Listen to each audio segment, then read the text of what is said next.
Hi, Shubhodaya. First things first, here's how my hair looks right now.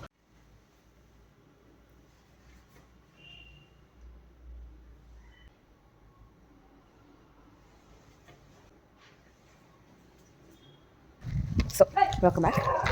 Small back story. ನಾನು P ಯುಲಿದ್ದಾಗ ನಮ್ಮ mummy ನನಗೆ ಗಾಡಿ ಕೊಡಿಸ್ತೀನಿ ಅಂತ ಹೇಳಿದರು. So that I go in gaadi instead of going in bus. ನನಗೆ ಆವಾಗ ತುಂಬ ತುಂಬ ತುಂಬ ಪ್ರಾಣ ಇದ್ದಿದ್ದು ರಾಯಲ್ ಎನ್ಫೀಲ್ಡ್ ತೊಗೊಳಕ್ಕೆ. That was my go to bike. I would die for a Royal Enfield back then. But I had to go with Dio. ಅವಾಗ ನಮ್ಮ ಮಮ್ಮಿಗೆ ಅದನ್ನ ನನಗೆ ಕೊಡ್ಸೋಕ್ಕೆ ಅದೊಂದೇ ಇದ್ದಿದ್ದು. ನೌ ಫಾಸ್ಟ್ ಫಾರ್ವರ್ಡ್, ಇವಾಗ ಸಿನ್ಸ್ ಐ ಆಮ್ ವರ್ಕಿಂಗ್, ನಾನು ಕೆಲ್ಸಕ್ಕೆ ಹೋಗ್ತಾ ಇರೋದ್ರಿಂದ ನೆನ್ನೆ ಮೊನ್ನೆ ಎಲ್ಲ ಕುತ್ಕೊಂಡು ಯೋಚನೆ ಮಾಡಿ ಒಂದು ಡಿಸಿಷನ್ಗೆ ಬಂದೆ.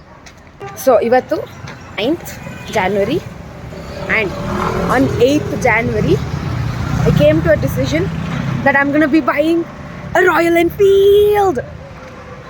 The thing is, ನನಗೆ ನನ್ನ ದುಡ್ಡಲ್ಲಿ ನಾನು ನನ್ನ ಬೈಕ್ ಫಸ್ಟ್ ಬೈಕ್ ನನ್ನ ದುಡ್ಡಲ್ಲಿ ನಾನು ತೊಗೊಳ್ತಾ ಇದ್ದೀನಿ ಅಂತ ಫುಲ್ ಖುಷಿ.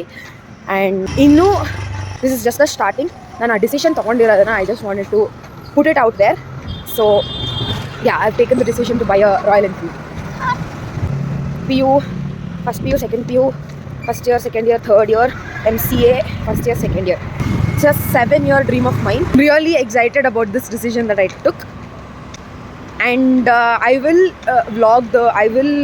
capture the whole journey. So yeah, so this is the starting of the journey.